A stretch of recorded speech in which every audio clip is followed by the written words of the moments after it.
യേശുവിൽ ഏറ്റവും അനുഗ്രഹീതരായ പ്രിയപ്പെട്ട മാതാപിതാക്കളെ, സഹോദരി സഹോദരങ്ങളെ, പ്രിയപ്പെട്ട കുഞ്ഞുങ്ങൾ എല്ലാവരെയും, കുടുംബമായിരുന്ന് പ്രാർത്ഥിക്കുന്നവർ, ഒറ്റയ്ക്കൊറ്റയ്ക്കായിരുന്ന് കേൾക്കുന്നവർ, ഈ ഉപവാസ നിയോഗ പ്രാർത്ഥനയിൽ പങ്കെടുക്കുന്ന എല്ലാവരെയും സഭാവ്യത്യാസമില്ലാതെ ഏറെ സ്നേഹത്തോടെ പ്രാർത്ഥനയിൽ ചേർത്തു നിർത്തുകയാണ്. ഉപവാസ നിയോഗ പ്രാർത്ഥനയുടെ 6-ാം ദിവസമായ തിങ്കളാഴ്ചയാണിന്ന്. ഈ 5 ദിവസവും പ്രാർത്ഥനയിൽ വച്ച ഓരോ കാര്യങ്ങളും ഇപ്പോൾ ഒരിക്കൽ കൂടി പ്രാർത്ഥനയിൽ കൊണ്ടുവരുന്നു. ഈ ഉപവാസ നിയോഗ പ്രാർത്ഥനയിൽ പങ്കെടുത്തു പ്രാർത്ഥിക്കുന്ന ലക്ഷക്കണക്കിന് വ്യക്തികളെ, കുടുംബങ്ങളെ കർത്താവേ അങ്ങയുടെ കരങ്ങളിൽ തരുന്നു. മുടങ്ങാതെ പങ്കെടുത്ത് പ്രാർത്ഥിക്കുന്നവരാണ്. ഒരത്ഭുത സാക്ഷ്യത്തിന് കാരണമാകണമേ, ഒരു വലിയ വിടുതലിന് കാരണമാകണമേ. ഓരോ ദിവസവും കേൾക്കുന്ന വചനത്തിലൂടെ ആ വചനത്തിലുള്ള അനുഗ്രഹം എന്നിലും എൻ്റെ കുടുംബത്തിലും വന്ന് നിറയണമേ. എൻ്റെ വ്യക്തി ജീവിതത്തിൽ ആ ശക്തി എനിക്ക് അനുഭവിക്കാൻ കഴിയണമേ. കേവലം ഒരു കേൾവിയായി ഇത് മാറാതെ ഓരോ ദിവസത്തെ പ്രാർത്ഥനയും ഓരോ ദിവസത്തെയും വചനവും എൻ്റെ ജീവിതത്തിൻ്റെ അനുഭവമായി മാറണമേ. എനിക്കത് അനുഭവിക്കാൻ കഴിയണമേ. ഈ ദിവസം പ്രത്യേകം പ്രാർത്ഥിക്കുന്നു. പ്രതീക്ഷയോടെ, പ്രാർത്ഥനയോടെ ആയിരിക്കാം. നമുക്ക് ദൈവവചനം കേട്ട് ആ വചനത്തിലൂടെ പ്രാർത്ഥിക്കാം. ഉപവാസം ഇരുന്ന് പ്രാർത്ഥിക്കുന്നവർ 1 നേരത്തെ 2 നേരത്തെ ഭക്ഷണമൊക്കെ ഉപേക്ഷിക്കുന്നവരുണ്ട്. ഒന്നും വെറുതെ ആവില്ല കേട്ടോ, ഒന്നും വെറുതെ ആവില്ല. അതൊക്കെ ഒരു ഫിക്സഡ് ഡിപ്പോസിറ്റ് പോലെയാണ്. അതൊക്കെ എനിക്കെന്നും ഒരു അനുഗ്രഹത്തിന് കാരണമാകുന്ന കാര്യങ്ങളാണ്. ഉപവാസവും പ്രാർത്ഥനയൊക്കെ അതെനിക്ക് നേട്ടമുണ്ടാക്കും, അനുഗ്രഹത്തിന് കാരണമാകും. എന്ന് കേൾക്കുന്ന ആ വചനത്തിലേക്ക് പ്രാർത്ഥനയോടെ വരാം. എഴുതി വച്ചിരിക്കുന്ന നിയോഗത്തിൻ്റെ മേൽ ആ വചനം കേൾക്കുന്നതിന് മുമ്പ് ഒരു കരം ആ നിയോഗത്തിൽ വെച്ചുകൊണ്ട് പറഞ്ഞേ, ഇതിനകത്ത് ദൈവപ്രവൃത്തി ഞാൻ കാണും. ഈ വിഷയത്തിനകത്ത് ദൈവത്തിൻ്റെ അത്ഭുതം ഞാൻ കാണും. ഇതിനകത്ത് ദൈവം എന്നെ സഹായിക്കുന്ന അനുഭവം ഞാൻ മനസ്സിലാക്കും. എൻ്റെ ജീവിതം ഒരു സാക്ഷിയാകും. ഞാനൊരു സാക്ഷ്യത്തെ പറയും. യേശുവിൻ്റെ നാമത്തിൽ പ്രാർത്ഥിക്കുന്നു. ഇന്ന് പ്രതീക്ഷയോടെ ഈ വചനം ഒന്ന് കേൾക്കാം. വിശുദ്ധ യോഹന്നാൻ്റെ സുവിശേഷം 11-ാം അധ്യായം 3-ാമത്തെ വാക്യം. യോഹന്നാൻ്റെ സുവിശേഷം 11-ാം അധ്യായം 3-ാമത്തെ വാക്യം. കർത്താവേ, അങ്ങ് സ്നേഹിക്കുന്നവൻ രോഗിയായിരിക്കുന്നു എന്ന് പറയാൻ അവൻ്റെ സഹോദരിമാർ അവൻ്റെ അടുത്തേക്ക് ആളുകളെ അയച്ചു. ഇതു കേട്ടപ്പോൾ യേശു പറഞ്ഞു, ഈ രോഗം മരണത്തിൽ അവസാനിക്കാനുള്ളതല്ല, പ്രത്യുത ദൈവത്തിൻ്റെ മഹത്വത്തിനും അതുവഴി ദൈവപുത്രൻ മഹത്വം പ്രാപിക്കുന്നതിനും വേണ്ടിയാണ്.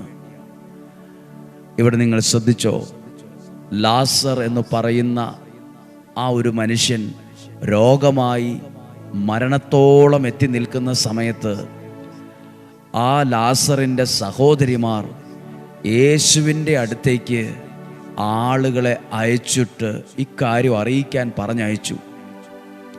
ഇത് കേട്ടപ്പോഴാണ് യേശു പറഞ്ഞത്, ഇത് കേട്ടപ്പോഴാണ് യേശു മറുപടി കൊടുത്തത്, ദൈവ മഹത്വം ഇത് മരണത്തിൽ അവസാനിക്കാനുള്ളതല്ല, ഇതൊരു അത്ഭുതത്തിന് കാരണമാകും, ഇതൊരു അടയാളത്തിന് കാരണമാകും. ഇങ്ങനെയൊന്ന് ചിന്തിച്ചേ, ആ സഹോദരിമാർ അവിടെ ഉണ്ടായിരുന്നല്ലോ. 2 പേരെ അയക്കാൻ തോന്നിയല്ലോ യേശുവിൻ്റെ അടുത്ത് ചെന്ന് ഈ കാര്യം ഒന്ന് അറിയിക്കാൻ. 2 പേരെ അയക്കാൻ ആ സഹോദരിമാർക്ക് തോന്നിയല്ലോ. ആ സഹോദരിമാർ അവിടെ ഉണ്ടായിരുന്നോണ്ടാ അങ്ങനെ അയക്കാനും അതിന് പോകാനും പറ്റിയ 1-2 പേർ ആ വീട്ടിലുണ്ടായിരുന്നോണ്ടാ ആ വലിയ അത്ഭുതം ആ മനുഷ്യൻ്റെ ജീവിതത്തിൽ നടന്നതും ആ ഭവനത്തിൽ ദൈവസാന്നിധ്യം വെളിപ്പെട്ടതും ഒരനുഗ്രഹത്തിന് കാരണമായതും. അല്ലാത്ത പക്ഷം ഇങ്ങനെ ചിന്തിച്ചായിരുന്നെങ്കിലോ, എന്തു പ്രാർത്ഥിക്കാനാണ്, ഇത്രയും അവസ്ഥ, ഇനി സൗഖ്യമൊന്നും ഉണ്ടാകത്തില്ല, അങ്ങനെയൊക്കെ പറഞ്ഞ് മനസ്സ് മടുത്ത ചിന്തകളും തീരുമാനങ്ങളുമായിരുന്നെങ്കിൽ ഇത്ര വലിയ അത്ഭുതത്തിനൊരു വാതിൽ തുറക്കത്തില്ലായിരുന്നു. പ്രിയപ്പെട്ടവരെ, ഒരുപക്ഷെ നിങ്ങളുടെ വീട്ടിലെ ഒരാളായിരിക്കും ഉപവാസം എടുത്ത് പ്രാർത്ഥിക്കുന്നത്, അല്ലെങ്കിൽ ഈ വചനം കേൾക്കുന്നത്. നിങ്ങളുണ്ടല്ലോ, നിങ്ങളുടെ വീടിന് വേണ്ടി ദൈവസന്നിധിയിൽ പ്രാർത്ഥിക്കാൻ നിങ്ങളൊരാളുണ്ടല്ലോ. നിങ്ങളിലൂടെ ആയിരിക്കും ആ ഭവനത്തിനകത്ത്, ആ നിയോഗത്തിനകത്ത്, ആ കുടുംബത്തിൽ വലിയൊരു അത്ഭുതത്തിന് വാതിൽ തുറക്കാൻ നിങ്ങളിലൂടെ ആയിരിക്കും അത് കാരണമാകുന്നത്. ലാസറിൻ്റെ സഹോദരിമാർ അവിടെ ഉണ്ടായിരുന്നു. രണ്ടുപേരെ അയച്ച്, ഒരാളെ രണ്ടുപേരെ അയച്ച് ഈ വിവരം ഒന്ന് യേശുവിനോട് പറയുക. ഇത് കേട്ടപ്പോൾ പ്രിയപ്പെട്ടവരെ, നമ്മൾ ആരൊക്കെയോ വേണം ദൈവസന്നിധിയിൽ നമ്മുടെ പ്രിയപ്പെട്ടവർക്ക് വേണ്ടി പ്രാർത്ഥിക്കാൻ. നമ്മൾ ആരൊക്കെയോ വേണം, നമ്മൾ ആരൊക്കെയോ മുന്നിൽ നിൽക്കണം. ഓരോ അനുഗ്രഹങ്ങൾ, ഓരോ അത്ഭുതങ്ങൾ വെളിപ്പെടാൻ നമ്മൾ ആരൊക്കെയോ മുന്നിൽ നിന്ന് പ്രാർത്ഥിക്കണം. നമ്മളെല്ലാവരും മനസ്സും അടുത്ത് പ്രാർത്ഥിച്ചിട്ട് കാര്യമില്ല, ഉപവസിച്ചിട്ട് കാര്യമില്ല, ഇതിലൊന്നും കഥയില്ല, ഇതിലൊന്നും കാര്യമില്ല, ഇതൊക്കെ ഞാൻ കുറേ കണ്ടതാ കേട്ടതാന്നൊക്കെ പറഞ്ഞുകൊണ്ടിരുന്നാൽ അത്ഭുതങ്ങളുടെ വാതിൽ അടയുവാണ് ചെയ്യുന്നത്. പ്രിയപ്പെട്ടവരെ, ഞാൻ നിങ്ങൾക്ക് വേണ്ടി ഉപവാസത്തോടെ പ്രാർത്ഥിക്കുമ്പോൾ ഞാൻ വച്ചിരിക്കുന്ന 3 നിയോഗവും കർത്താവേ, ഡെയിലി ബ്ലെസ്സിങ്ങിലും നിയോഗ പ്രാർത്ഥനയിലും അത്ഭുതം നടക്കുന്ന ഈ അനുഗ്രഹ പള്ളിയിലും ഇന്നുവരെ വന്നിട്ടുള്ളവരുടെ ജീവിതത്തിൽ അത്ഭുതങ്ങളും അടയാളങ്ങളും നടക്കണമേ എന്ന നിയോഗമാണ് 1-ാം സ്ഥാനത്തും 2-ാം സ്ഥാനത്തും 3-ാം സ്ഥാനത്തും വച്ചിരിക്കുന്നത്. ഒരൊറ്റ നിയോഗമേ വച്ചിട്ടുള്ളൂ. ഞാൻ നിങ്ങൾക്ക് ഓരോരുത്തർക്കും വേണ്ടിയാണ് ഈ ഒരു പ്രാർത്ഥനയിൽ ഉപവാസത്തോടെ ഓരോ കുടുംബങ്ങൾക്ക് വേണ്ടി, ഓരോ നിയോഗത്തിന് വേണ്ടി. ഇവിടെ എഴുതിയിട്ടിരിക്കുന്ന ഒരുപാട് കുട്ടികളുടെ പേരുകളുണ്ട്, ആയിരക്കണക്കിന് കുഞ്ഞുങ്ങളുടെ പേരുകളുണ്ട്. SLC, +1, +2 വിവിധ ഭാഷകൾ പഠിക്കുന്നവരൊക്കെ ഒത്തിരി മാതാപിതാക്കൾ ഇവിടെ വന്ന് എഴുതിയിട്ട നിയോഗങ്ങളാണ്. അതെല്ലാം ദൈവസന്നിധിയിൽ എടുത്തു വെച്ച് പ്രാർത്ഥിക്കുന്നുണ്ട്. ഒന്നും കൂടെ കേട്ടെ, ആ ഒരു ആവശ്യത്തെ യേശുവിൻ്റെ സന്നിധിയിൽ ഒന്ന് എത്തിക്കാൻ സഹോദരിമാർ പറയാനുണ്ടായിരുന്നു, പോകാൻ 2 പേരുണ്ടായിരുന്നു.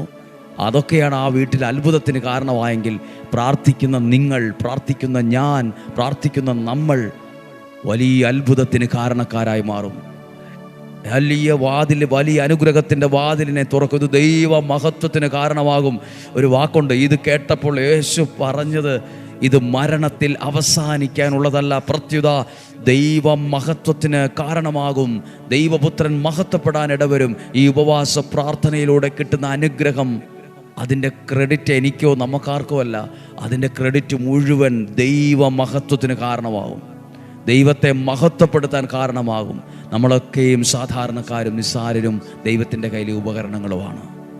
നമുക്കിത് പ്രാർത്ഥിക്കാം. ഈ വചനത്തിലൂടെ ഇന്ന് എൻ്റെ കുടുംബത്തെ മുഴുവനായി സമർപ്പിച്ചുകൊണ്ട് പ്രാർത്ഥിച്ചേ. മാതാപിതാക്കൾ പ്രാർത്ഥിക്കുന്നു, ഞങ്ങളുടെ മക്കളുടെ കുടുംബജീവിതം അനുഗ്രഹമാകണമെന്ന് പ്രാർത്ഥിക്കുന്ന മാതാപിതാക്കളുണ്ട്.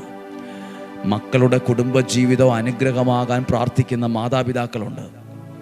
എൻ്റെ മകൾ സന്തോഷത്തോടെ ഒന്ന് ജീവിക്കുന്നത് കാണാൻ കഴിയുന്നില്ലല്ലോ, എൻ്റെ മകൾക്കൊരു ജീവിതം ലഭിക്കുന്നില്ലല്ലോ, എൻ്റെ മകൻ അല്പം പ്രയാസത്തിലൂടെ കടന്നു പോവുകയാണല്ലോ, എൻ്റെ മകൾക്ക് ഇങ്ങനെ ഒരു അവസ്ഥ വന്നല്ലോ ദൈവമേ എന്ന് ചിന്തിച്ച് വേദനിച്ച് പ്രാർത്ഥിക്കുന്ന മാതാപിതാക്കളില്ലേ? അവരെ ഓർത്ത് പ്രാർത്ഥിക്കട്ടെ. കർത്താവേ, അവരുടെ കണ്ണുനീരോടെയുള്ള പ്രാർത്ഥന ഒരത്ഭുതത്തിന് വഴി തുറക്കണമേ. യേശുവിൻ്റെ നാമത്തിൽ ഈ പ്രാർത്ഥനകളെ അങ്ങേക്ക് തരുന്നു. യേശുവിൻ്റെ നാമത്തിൽ പ്രാർത്ഥിക്കുന്നു. യേശുവിൻ്റെ നാമത്തിൽ ആ വ്യക്തിക്ക്, കുടുംബത്തിന് വേണ്ടി പ്രാർത്ഥിക്കുന്നു. ദൈവമേ, അനുഗ്രഹിക്കണമെന്ന് പ്രാർത്ഥിക്കുന്നു. ലോൺ എടുത്തിട്ട് അത് അടയ്ക്കാൻ കഴിയാത്ത വിധം ഭാരപ്പെടുന്നവരുണ്ട്. ലോൺ എടുത്തു, വീട് പണിതു, പഠിക്കാൻ പോയി, തിരിച്ചടയ്ക്കാൻ പറ്റാതെ, ലോൺ അടയ്ക്കാൻ പറ്റാതെ ഭാരപ്പെടുന്നവർ, കർത്താവേ, യേശുവിൻ്റെ നാമത്തിൽ ഇപ്പോൾ പ്രാർത്ഥിക്കുന്നു. വാതിലുകളെ തുറക്കണമേ. യേശുവിൻ്റെ നാമത്തിൽ ഒരു വിടുതൽ അവരുടെ ജീവിതത്തിൽ സംഭവിക്കണമേ. കർത്താവെ, അനുഗ്രഹിക്കണമെന്ന് പ്രാർത്ഥിക്കുന്നു. അതോടൊപ്പം വായ്പ മേടിച്ചത്, പലിശക്കെടുത്തത് തിരിച്ചു കൊടുക്കാൻ കഴിയാതെ ആകെ ഫോൺ എടുക്കാൻ പോലും, ഫോൺ ബെല്ലടിക്കുന്നത്, വീട്ടിലിരിക്കുന്നത് പേടിച്ചിരിക്കുന്നവർ, വാതിൽ തുറക്കാൻ മടിച്ചിരിക്കുന്നവർ, ഭയപ്പെട്ടിരിക്കുന്നവർ, മരണത്തെക്കുറിച്ച് ചിന്തിക്കുന്നവർ, ആത്മഹത്യയെക്കുറിച്ച് ചിന്തിക്കുന്നവർ, നിരാശയിലിരിക്കുന്നവർ, ഡിപ്രഷനിലിരിക്കുന്നവർ, ഇപ്പോൾ അവരെ ഏൽപ്പിച്ചു കൊടുത്ത് പ്രാർത്ഥിക്കുന്നു. യേശുവിൻ്റെ നാമത്തിൽ ഏൽപ്പിച്ച് പ്രാർത്ഥിക്കുന്നു. യേശുവിൻ്റെ നാമത്തിൽ അവരെ വിടുവിച്ച് പ്രാർത്ഥിക്കുന്നു. യേശുവിൻ്റെ നാമത്തിൽ ഏൽപ്പിച്ച് പ്രാർത്ഥിക്കുന്നു. +2 കഴിഞ്ഞ്, SLC കഴിഞ്ഞ് പഠനമേഖല തുറന്നു കിട്ടാൻ മുന്നോട്ട് ഏത് വഴിക്ക് മുന്നോട്ട് പോകണം? വലിയൊരു കാര്യമാണ്. ഇനി എന്താ ചെയ്യേണ്ടത്? ഇനി എന്താ പഠിക്കേണ്ടത്? ഇനി എങ്ങനെ മുന്നോട്ട് പോകും? ഏത് വിഷയം എടുക്കണം? പുറത്ത് പോകണോ? ഇവിടെ നിന്ന് പഠിക്കണോ? നീറ്റ് എക്സാമിന് പോകണോ? IELTS പഠിക്കണോ? എന്താ പഠിക്കേണ്ടതെന്ന് അറിയത്തില്ല. ഇത് കഴിഞ്ഞ് ഇനി എന്ത് ചെയ്യണമെന്ന് അറിയത്തില്ല. +2 കഴിഞ്ഞ് നിൽക്കുന്നവർ, SLC കഴിഞ്ഞ് നിൽക്കുന്നവർ, ഇനി മുന്നോട്ടുള്ള പഠനം, ദൈവമേ അത് തുറന്നു കിട്ടാൻ പ്രാർത്ഥിച്ചേ. മുന്നോട്ടുള്ള ദൈവഹിതപ്രകാരമായൊരു വഴി തുറന്നു കിട്ടാൻ യേശുവിൻ്റെ നാമത്തിൽ പ്രാർത്ഥിക്കുന്നു. യേശുവിൻ്റെ നാമത്തിൽ പ്രാർത്ഥിക്കുന്നു. യേശുവിൻ്റെ നാമത്തിൽ പ്രാർത്ഥിക്കുന്നു. ശത്രു അടച്ചു വച്ചിരിക്കുന്ന സകല നന്മകളും തുറന്നു കിട്ടാൻ പ്രാർത്ഥിക്കുന്നു. തടസ്സം മാറി അത് തുറന്നു വരാൻ പ്രാർത്ഥിക്കുന്നു. ശത്രു അടച്ചു വച്ചിരിക്കുന്ന സകല നന്മകളും, അടച്ചു വച്ചിരിക്കുന്ന വാതിലുകൾ, ആ തടസ്സം മാറി ആ വാതിൽ തുറന്ന് ആ നന്മ അനുഭവിക്കാൻ ഇടവരണമെന്ന് പ്രാർത്ഥിക്കുന്നു. ഹല്ലേലൂയ. ഇപ്പോൾ നിയോഗ പ്രാർത്ഥന നമ്മൾ ചൊല്ലുകയാണ്. പ്രാർത്ഥന ചൊല്ലുമ്പോൾ ഓർക്കുക, ഇത് 6ാമത്തെ ദിവസമാണ്. ഇനി 7, 8, 9, 10 വ്യാഴം വെള്ളി സമാപന ദിവസമാണ്. സാധ്യമായ ആളുകൾക്ക് ഇവിടെ വരാവുന്നതാണ്. സമാപന ദിവസം ഒരു അനുഗ്രഹത്തിൻ്റെ, വിടുതലിൻ്റെ ദിവസമാക്കി മാറ്റണം. ദൈവമേ, അത്ഭുത അനുഗ്രഹമായിട്ടത് മാറണമെന്ന് ഞങ്ങൾ ആഗ്രഹിക്കുന്നു. നിങ്ങൾക്കും പ്രാർത്ഥിക്കാം. ദൈവം അനുഗ്രഹിക്കട്ടെ. നമുക്ക് ഒരുമിച്ച് പ്രാർത്ഥിക്കാം. നിയോഗ കൊന്തയുണ്ടെങ്കിൽ കയ്യിലെടുക്കാം. എഴുതി വച്ചിരിക്കുന്ന നിയോഗം കൈകളിലെടുത്ത് ഹൃദയത്തോട് ചേർത്ത് വച്ചിട്ട് പ്രാർത്ഥിച്ചേ. നസ്രായനായ യേശുവേ, എൻ്റെ ഈ നിയോഗങ്ങളെ അങ്ങ് സ്വീകരിച്ച് അതിന്മേൽ നിലനിൽക്കുന്ന സകല തടസ്സങ്ങളും പൂർണ്ണമായും എടുത്തുമാറ്റി സാധിച്ചു തന്ന് എന്നെ അനുഗ്രഹിക്കണമേ. നസ്രായനായ എൻ്റെ യേശുവേ, ഈ ഉപവാസ നിയോഗ പ്രാർത്ഥനയിൽ ഞാൻ സമർപ്പിച്ച ഈ നിയോഗങ്ങളെ അങ്ങ് സ്വീകരിച്ച് അതിന്മേൽ നിലനിൽക്കുന്ന എല്ലാ തടസ്സങ്ങളും, എല്ലാ ബന്ധനങ്ങളും പൂർണ്ണമായും എടുത്തുമാറ്റി സാധിച്ചു തന്ന് അനുഗ്രഹിക്കണമേ. നസ്രായനായ എൻ്റെ യേശുവേ, ഈ ഉപവാസ നിയോഗ പ്രാർത്ഥനയിൽ ഞാൻ സമർപ്പിച്ച ഈ 3 നിയോഗങ്ങളെയും അങ്ങ് സ്വീകരിച്ച് അതിന്മേൽ നിലനിൽക്കുന്ന സകല തടസ്സങ്ങളും സകല ബന്ധനങ്ങളും പൂർണ്ണമായും എടുത്തുമാറ്റി സാധിച്ചു തന്ന് എന്നെ അനുഗ്രഹിക്കണമേ.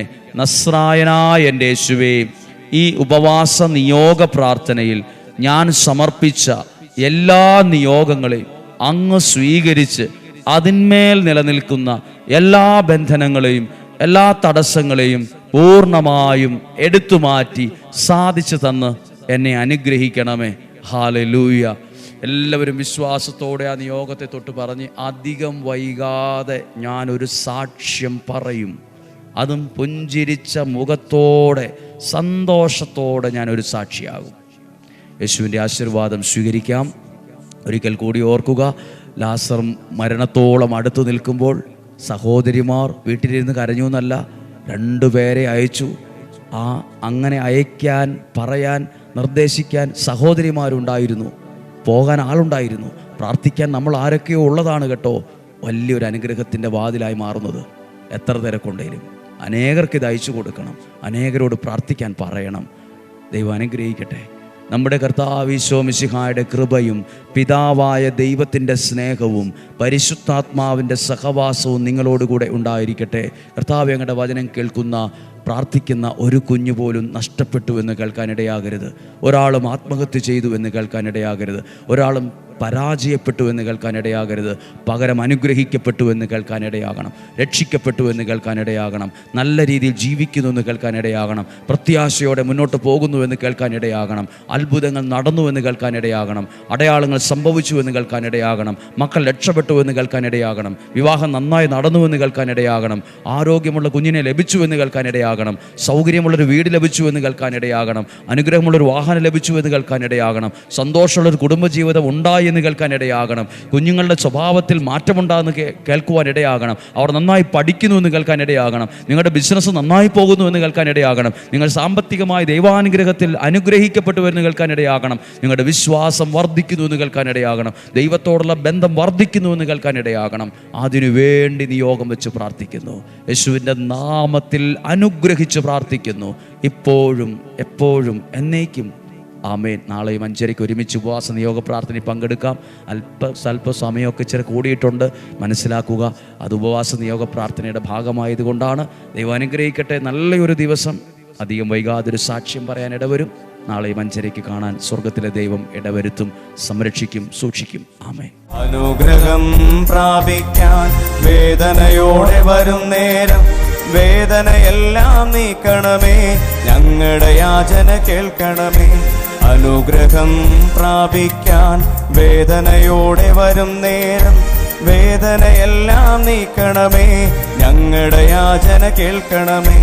യോഗ പ്രാർത്ഥന ചൊല്ലും നേരം അമ്മേ മാധ്യസ്ഥമേകണമേ. നിയോഗ പ്രാർത്ഥന ചൊല്ലും നേരം അമ്മേ മാധ്യസ്ഥമേകണമേ. നിയോഗത്തിൽ പ്രാർത്ഥിക്കുമ്പോൾ അമ്മേ മാധ്യസ്ഥമേകണമേ. യോഗ പ്രാർത്ഥന ചൊല്ലും നേരം അമ്മേ മാധ്യസ്ഥമേകണമേ. നിയോഗ പ്രാർത്ഥന ചൊല്ലും നേരം അമ്മേ മാധ്യസ്ഥമേകണമേ. നിയോഗത്തിൽ പ്രാർത്ഥിക്കുമ്പോൾ അമ്മേ മാധ്യസ്ഥമേകണമേ. നിയോഗത്തിൽ പ്രാർത്ഥിക്കുമ്പോൾ അമ്മേ മാധ്യസ്ഥമേ